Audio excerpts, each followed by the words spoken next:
So my question to you is, the developments that you want to serve with this grant, are they planned for demolition in the next 5 years in your 5-year PHA action plan? Ooh.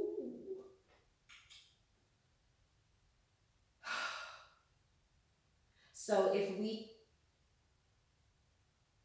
I have demolition in every year of our five-year plan. no, The demo will not affect South Bridge. Oh, no, no, no, no. She didn't say in specific development. She said, do we have any demolition? So we do got plans for demolition. for the And we development. also have, I'm sorry, I misunderstood her question. And we also have two contractors that we gave five-year contract to for demolition. And we have units that we have lined up for demolition and disposition. So the demolition. I thought she was saying we cannot use the funds in housing plans for demolition. Right, plans for demolition. So we do have stuff planned for demolition. I thought maybe she was talking about a specific address, like a house, one of the views that we're gonna use, not that it's not planned to be demolished. For example, South Bridge is not planned for demolition, so we should. Site is. Some units, not all. Not all units, but some are.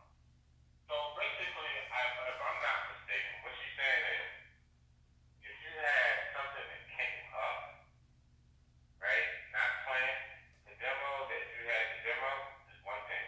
But when you actually planned it and put it in your five-year plan, and actually budgeted in your five-year plan for this demo, it's not qualified. Is that, or am I wrong? So what I'm saying is the projects that we put in this grant application cannot currently be in your 5-year No. plan. It cannot currently be in your 5-year plan scheduled for demolition. So if Southbridge is not planned for demolition, Southbridge is okay to be put into this application. But any projects that are planned for demolition in your 5-year plan currently, we cannot put it in this application.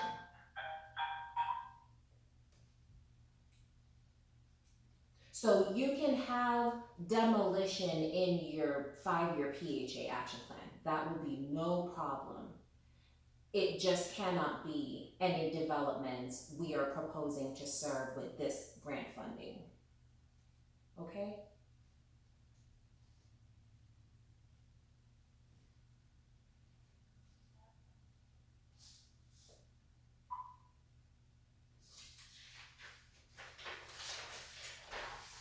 So we're proposing to serve Southbridge and the scattered site. Does the scattered site has an official name, or it's just a bunch of addresses? It's a bunch of addresses scattered throughout the city. All right, so we'll call it scattered site. Okay. Question for you is, I know someone already confirmed this. Southbridge is not scheduled for demolition. Are the scattered sites scheduled for demolition in your 5-year plan? Most of the units that we're asking money for occupied units. There are some scattered site units that's scheduled for demolition. That we're looking at putting in an application for demolition, and it is in the five-year plan, but those addresses is actually listed in the five-year plan, but not the ones that people live in. Those are the ones that are the hazards with the lead, carbon, and stuff like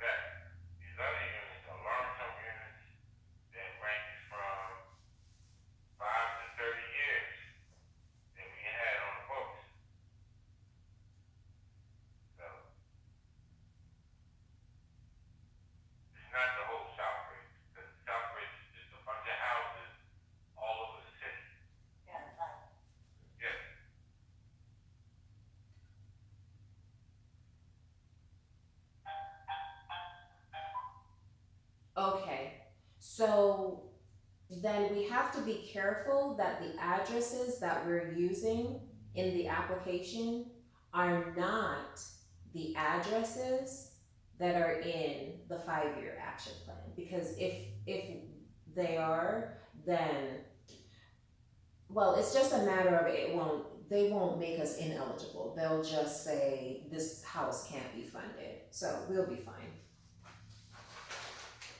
So that's my overview for you. It wasn't brief. I always say I'm going to do a brief overview, but this overview was not brief, but it was good. So that's my overview for you, and now I'm going to go into what we need for the grant application package. So, are there any questions before I transition to what we need for our application package? Yes, I have one question, and that is back to scattered site. So a scattered site unit is consisted at one, not the whole scattered site, because the individual units are individual numbers, like unit numbers. So we don't group scattered sites. There are two in 15, but there is some units in 8 that's going to be demoed and some in 15, but it's not the whole. It's not like in Southbridge or Riverside or development like that. Okay. That's why I'm saying that we need to list the addresses of the units that are not in your PHA action plan scheduled for demolition. So that when, yeah, So that would be everything except for about 47 units. okay.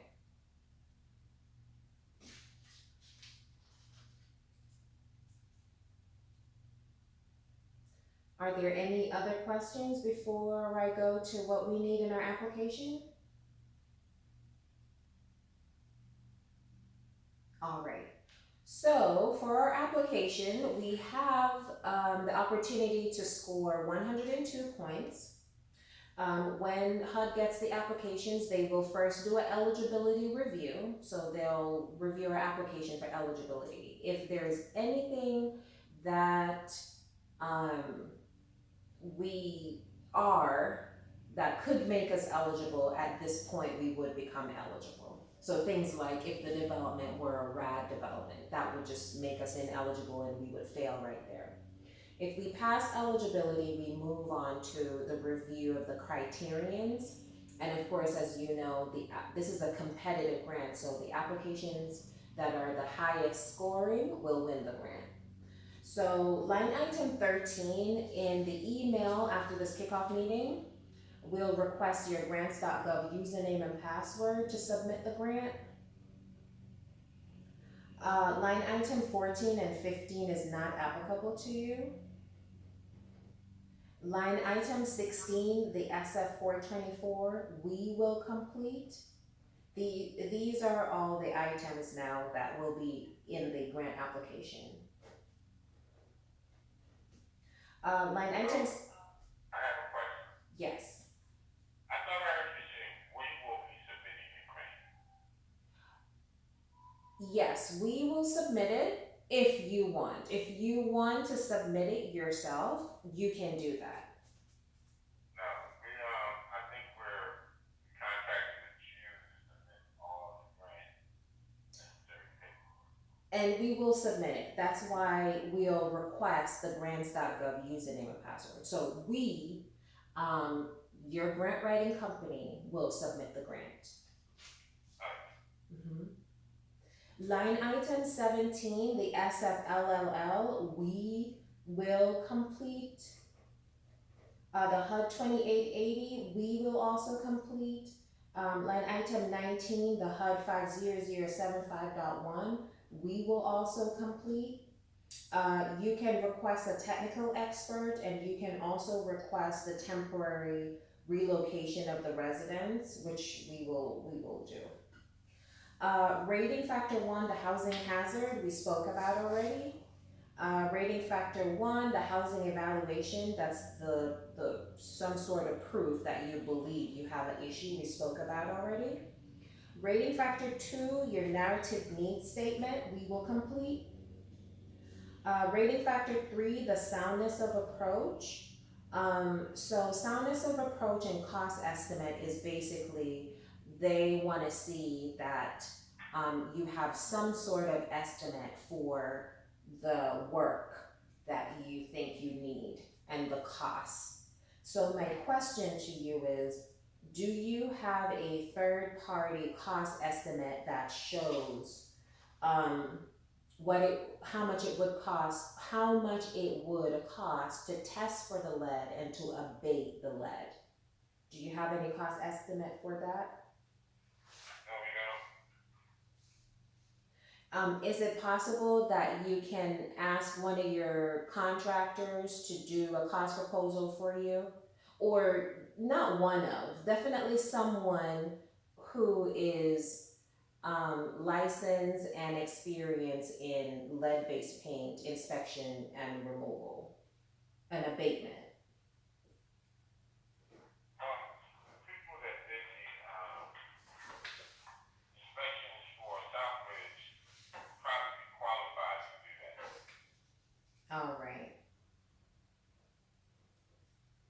So in the email, I will also request the lead paint cost estimate. The estimate should identify the cost for testing and abatement. Okay, and from past experience, I think the abatement is basically by the foot, price by the foot. Oh, okay. Well, you can have them include that in their cost proposal. And that amount will justify our hard costs of what we're requesting from the grant. Mhm. For the carbon monoxide housing hazard, do you want to do hardwired carbon monoxide detectors or battery operated? If we do hardwire, that eliminates our maintenance people to go around and put it back. And you can't just depend on the tenant to do it. So hardwire. Yeah, it's Some of our units are already, some of our units are, a lot of our units are hardwired already, and all they even had to do was attach a wire from existing to carbon monoxide. okay. Can I ask you for a cost estimate of how much it would be to hardwire the units and the developments that you want, and that will be our hard cost. And also remember We have, we have an electrician under contract, and I probably could go to them and ask them how much would they charge for carbon monoxide installed in a basement of 8 units, and tell them how many units that we're thinking about doing, and we can get a cost like that. And that would be an estimate. absolutely, and they should include all the materials they need, the taxes, yes, their labor, they have to include every single piece of expense. Okay.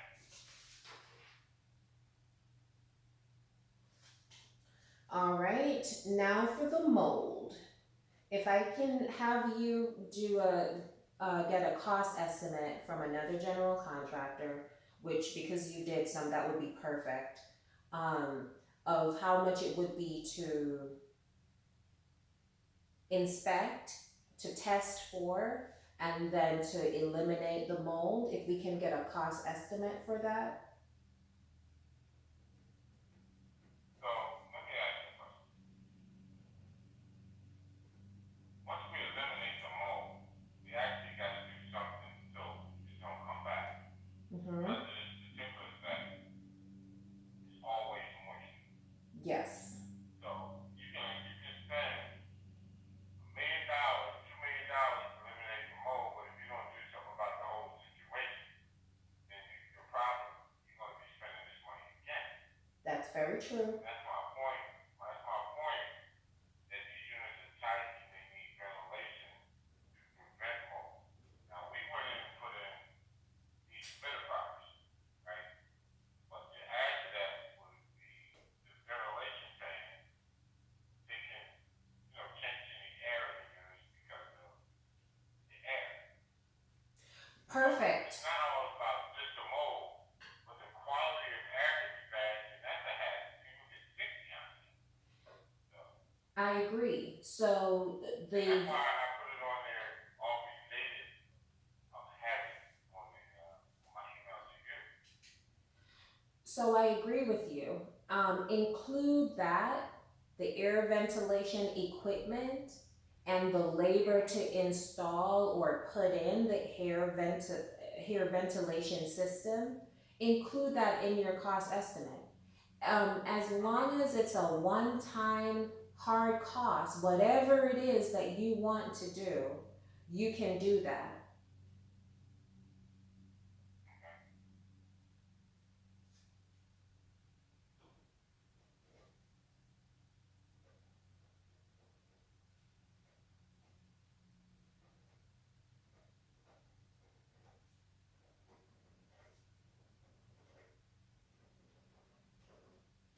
The most important thing about the cost estimate is whatever you have identified that will eliminate the problem, please make sure that every single dollar is accounted for in the cost estimate so that once they fund us, we're good because you included everything to eliminate the issue.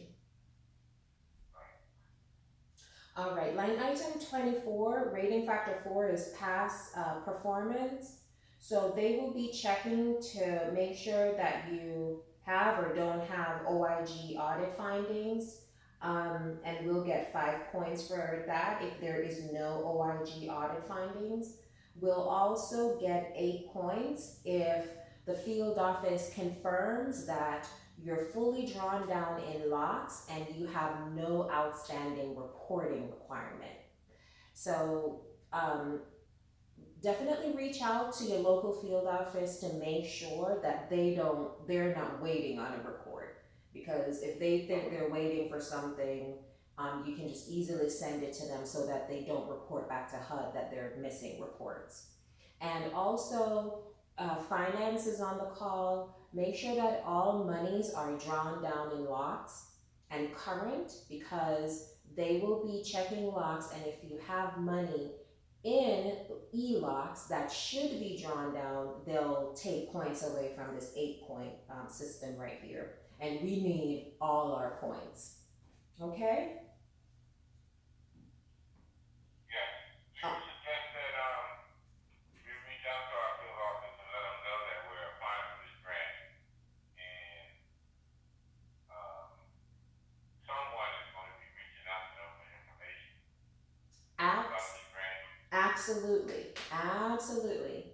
And make sure that you know that you communicate to them that they will be asked about reporting and e-locks and confirm with them that they have nothing negative to say, that you're Okay. fully drawn down in e-locks and all your reporting is complete so that when they get the questionnaire, they don't have, oh, missing report or whatever, because sometimes they get these little ambiguous questionnaires about the housing authority. They don't even know that they're being asked that because the applicant is under review for a grant. It's afterwards they're like, oh, I just filled out something arbitrarily, not even knowing. All right. So moving on with you now to line item 25, the HUD 2996. Are any of these developments, the scattered site units and Southridge, are they in a opportunity zone? I don't know that question. I don't know the answer to that. More than likely, at least one of those houses are located in. If you're saying they're all over the city, At least one is in an opportunity zone. So I'll check that off. That's the one we'll get. More than likely will be. Okay, line item 26 is not applicable to you. Line item 27 is not applicable to you. Line item 28 is a list of questions that will ask you to complete the narrative. And they're easy questions. Line item 29 is the section 3 information that HUD is requesting. If you can also answer these questions as well, like for instance, I'll point you down to number 7, where it says the contact information for the person at the housing authority that's responsible for the day-to-day of the section 3 program. So do you know who that person? We have a section 3 coordinator. A section. Those questions he will be answering all of them. Yes, and if he has any questions for me while he's providing the answers for these questions, please tell him to email me or give me a call. Okay, that's easy peasy. All right, so that's my kickoff meeting for you. We're at the end. So do you have any questions for me before we establish some time frames around when you'll get your draft for review?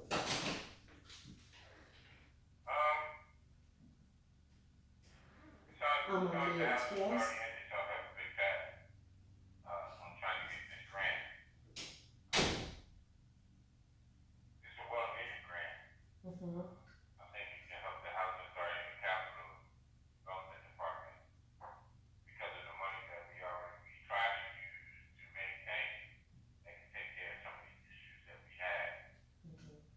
So I'm excited about it, and I'm gonna go at it. Okay.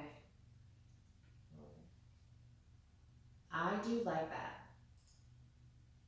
So, are there any questions before we establish some time frames?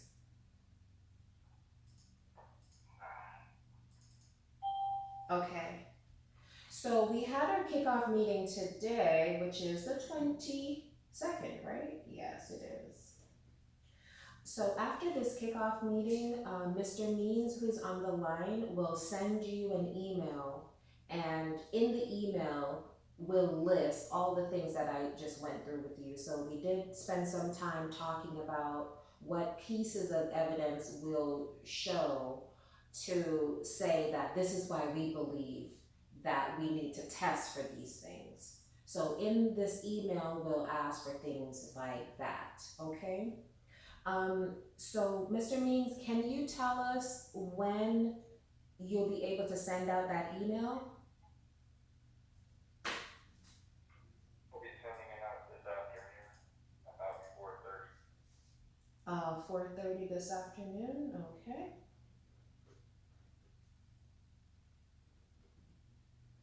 Okay.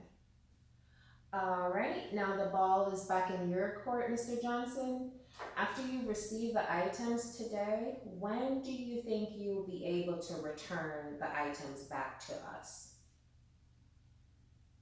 Well, you asked for a lot of items here. Well, I asked for the... Let me explain. Whatever needs to come from development will come from development. Whatever needs to come from Section 3 will come from Section 3.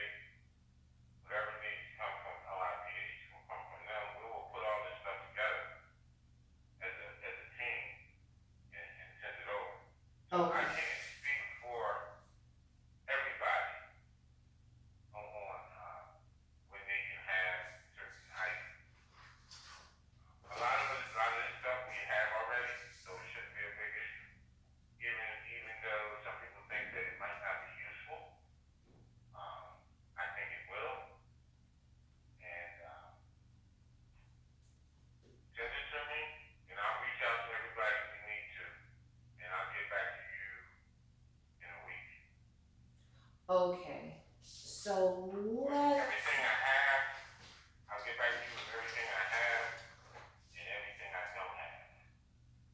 so let's do April the 30th for that one.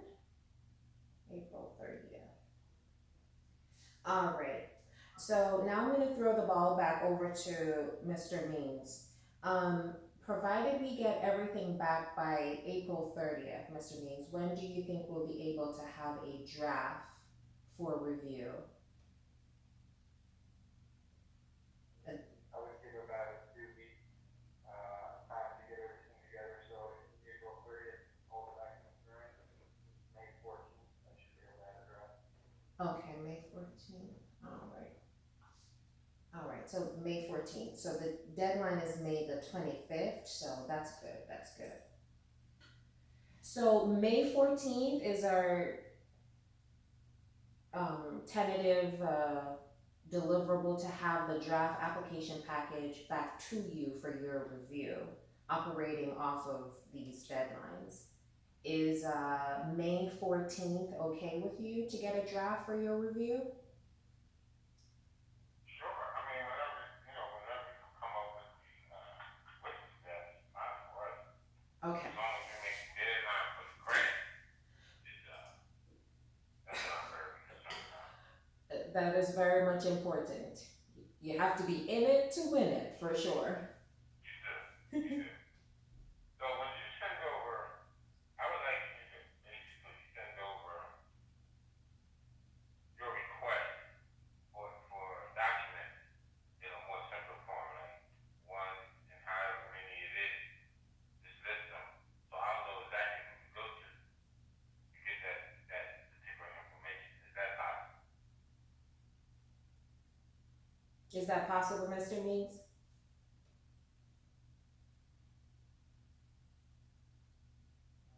Could you ask maybe in a different way? Because I do try and organize the list of documents as it's sent into like a bulleted list. So each Okay, that's what I want. That's what I want, Mr. Means, a bulleted list.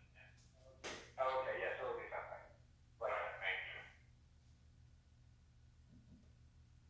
All right. Do you have any more questions for us? I don't. Pam, you got anything? No, good, Drew, thanks. Mr. Harkins, you still on? No, he's off. Okay. Okay. We're good. Okay. All right. Well, thank you so very much for your time. Be on the lookout for the email. I got a question. Sure. A non-related question. Haha. The fun stuff. Yes. I noticed that you have a 727 American. Uh-huh. I just wanted to know how close is that to Vero Beach? To Vera Beach? Vero, V-E-R-O. Oh, Vero Beach. I have no idea, but we're close to Sunset Beach because as I'm in my office looking through the window, I can see the water from the beach. And we're close to Clearwater. We're 30 minutes from Clearwater Beach, but I don't know about Vero. Do you know about Vero, Mr. Means? How close that beach is? Yeah, I just looked it up. That's actually on the Atlantic side. So it's a nice 3-hour drive across the state. Okay, so y'all on On the coast side. y'all on the Tampa side then? Correct. Okay, I got you. Thank you. Yeah. All right. So that is Sarita? Yeah, that's it. Thank you again for your time, and you have a great rest of your day. You too. Okay, bye, y'all.